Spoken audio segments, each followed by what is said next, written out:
Cabinet मंत्री विपुल गोयल ने भी राहुल गांधी पर तंज कसा। उन्होंने कहा कि मुद्दा पहले उठा रहे हैं जबकि होमवर्क बाद में किया जा रहा है।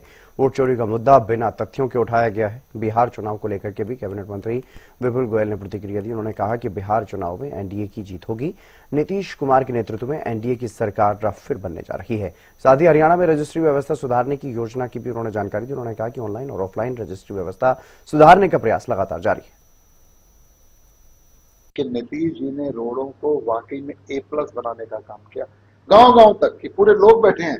बता दो किसी गांव में हमें 200 मीटर रोड भी टूटी हुई नहीं मिली कि 200 मीटर रोड टूटी हुई है, और 1000 किलोमीटर के छोटे छोटे गांव के अंदर गए।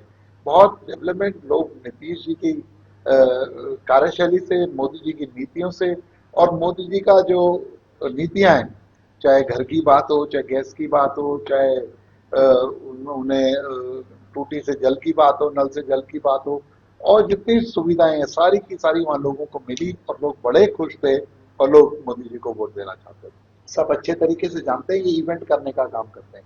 वोट चोरी का काम था, इनके पास इतना तथ्यात्मक डाटा था तो 2 महीने से कहाँ थे? मांग रहा था चुनाव आयोग भी, सब बोल रहे थे भाई डाटा दो, क्या है आप एप्लीकेशन दीजिए, एक स्क्रीन लगाकर एक मीडिया ऑप्ट करना, एक इस तरीके का इवेंट करना, और चुनाव से प्रचार, चुनाव से एक दिन पहले, तो ये सब दिखाता है कि पॉलिटिकल एजेंडा है, बाकी कुछ भी नहीं है। जो जो ये बातें इन्होंने कही कि विदेशी हीरोइन है उसके इतनी सारी जगह पर है, ये हैं, और आज वो पहले उन्होंने, देखिए कितनी बड़ी बात है, इतना बड़ा रिस्पॉन्सिबल व्यक्ति इवेंट पहले कर रहा है और विधायक दल की बैठक अब बुला रहा है जो ग्राउंड रियलिटी प्राप्त करने के लिए।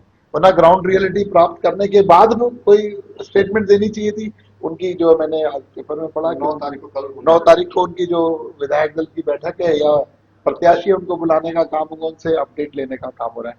तो ये सब इवेंट है, जनता अच्छे तरीके से जानती है, इनके पास कुछ नहीं है। इस तरीके से हो सकता है क्या जो उन्होंने बातें कही थी? चुनाव आयोग भी सारा बार बार पूछता रहा है, हम लोग भी पूछते रहे हैं, लेकिन कुछ नहीं है, सब इनरिस्पॉन्सिबल बातें हैं।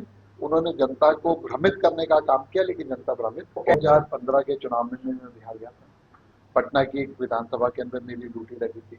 जबकि बिहार और अब के बिहार में जमीन और आसमान का अंतर था, जो धरातल पर दिखाई दे रहा था। मैं छठ पर्व पर भी गया, छठ पर्व पर मैं छोटे छोटे गाँव के अंदर गया, किस तरीके से सड़कें बिल्कुल गांव गांव घर घर तक पहुंचने का काम, किस तरीके से स्वच्छता का काम वहां पर था। छोटे छोटे गांवों के अंदर उन्होंने पोखर तालाब जो थे उनको सजा रखा था। उनके पास धन ना होना ये कोई डिसेबिलिटी नहीं है या कोई ऐसी बात नहीं है, आदमी की गरीबियत होना, लेकिन गंदा होना आदमी की नाकाबिलियत है, उसके खुद का आचरण है। लेकिन उन लोगों ने सुविधाएं, अगर वो, मैं कहता हूँ फाइनेंशियली इतने साउंड ना होने के बाद भी इतनी स्वच्छता रखी हुई थी। कुछ नहीं तो पेड़ों की टहनी, केलों के पेड़ काट कर निकाल कर उनकी टहनियों को घर के और उनकी गलियों में सजा सजा कर, इतना सुंदर वातावरण था। मैंने कई सारी वीडियो आप लोगों को प्रसारित भी करी है। दिल को बड़ी खुशी हुई कि देखिए ये लोग हैं, ये लोग ब्रिलियंट लोग हैं, जो कि अभाव के बावजूद भी नहीं है तो स्वच्छता रखना जानते हैं। अगर शर्ट का फटी होना कोई बुरी बात नहीं है, लेकिन शर्ट का गंदा होना बुरी बात है। वो समझता है कि आदमी के खुद के एफर्ट्स नहीं है। तो बिहार बड़ा अच्छा तरक्की कर रहा था, और मुझे उम्मीद है कि नीतीश जी के जो कार्यशैली है, उनका जो कार्यकाल है, और मोदी जी की जो नीतियां हैं,